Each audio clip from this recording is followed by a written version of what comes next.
এবার শাকিব খানের সিনেমায় তামান্না ভাটিয়া পরিচালনার দায়িত্বে রয়েছেন অনন্য মামুন। বিস্তারিত জানতে একটি লাইক দিয়ে সম্পূর্ণ ভিডিওটি দেখতে থাকুন। পাশাপাশি ভিডিওটি বেশি বেশি করে শেয়ার করে সকলের মাঝে ছড়িয়ে দিন, সবাই যেন এই চমৎকার নিউজটি সম্পর্কে জানতে পারে।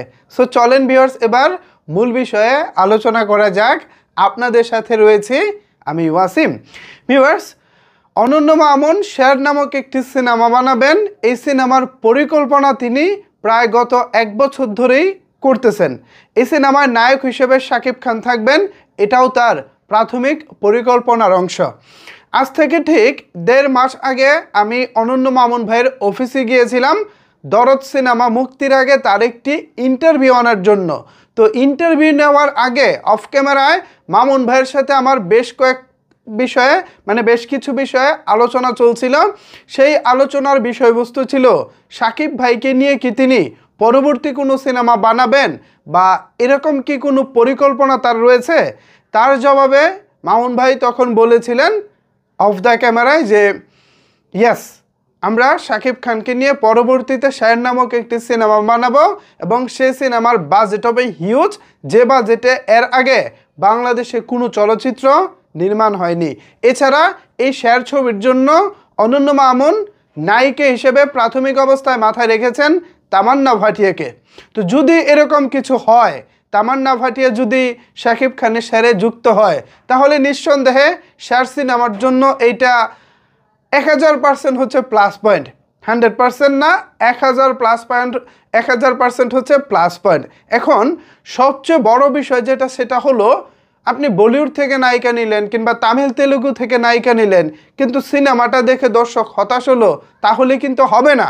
এর আগে আমরা সোনাল চৌহানকে দরদে দেখেছি, হয়তো নির্মাণ অনেকের ভালো লেগেছে, অনেকের খারাপ লেগেছে, বাট সিনেমাটা দর্শকদের মন ভরাতে পারেনি, এটা তো বাস্তব কথা।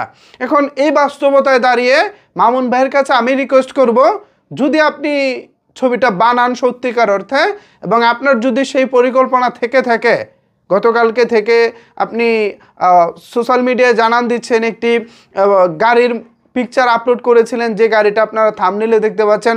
সো এই গাড়িগুলো দেখে অন্তত এটা বোঝা যায় যে অলরেডি মামুন ভাই তিনি শেরের জন্য যে প্রি প্রোডাকশন থাকে সেটা নিশ্চয়ই তিনি তার জায়গা থেকে তিনি গুছিয়ে নিচ্ছেন। এক্ষেত্রে আমার মামুন ভাইয়ের কাছে অনুরোধ থাকবে, ভাই আপনি নায়িকা যেখান থেকে যাকে খুশি ভালো লাগে নিন, তামান্না ভাটিয়াকে নিন অথবা যাকে খুশি তাকে, বাট ছবিটা যেন জমজমাট হয়। ছবিটা দেখে যেন আমরা দর্শকরা বলতে পারি এক ক্লাসের একটা ছবি দেখছি, জমজমাট একটা ছবি দেখছি, পয়সা উসুল একটা ছবি দেখছি, এরকমটা যেন মনে হয়।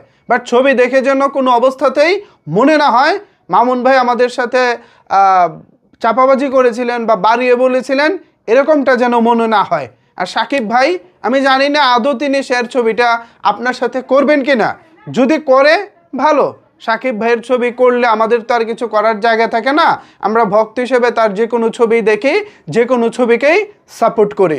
সো এটা শাকিব ভাইয়ের পার্সোনাল ম্যাটার, তিনি করবেন কি করবেন না। আর যদি হয়ে যায়, তাহলে মামুন ভাইয়ের কাছে আমার অনুরোধ রইল, ভাই ছবি একটা বানাবেন জমজমাট।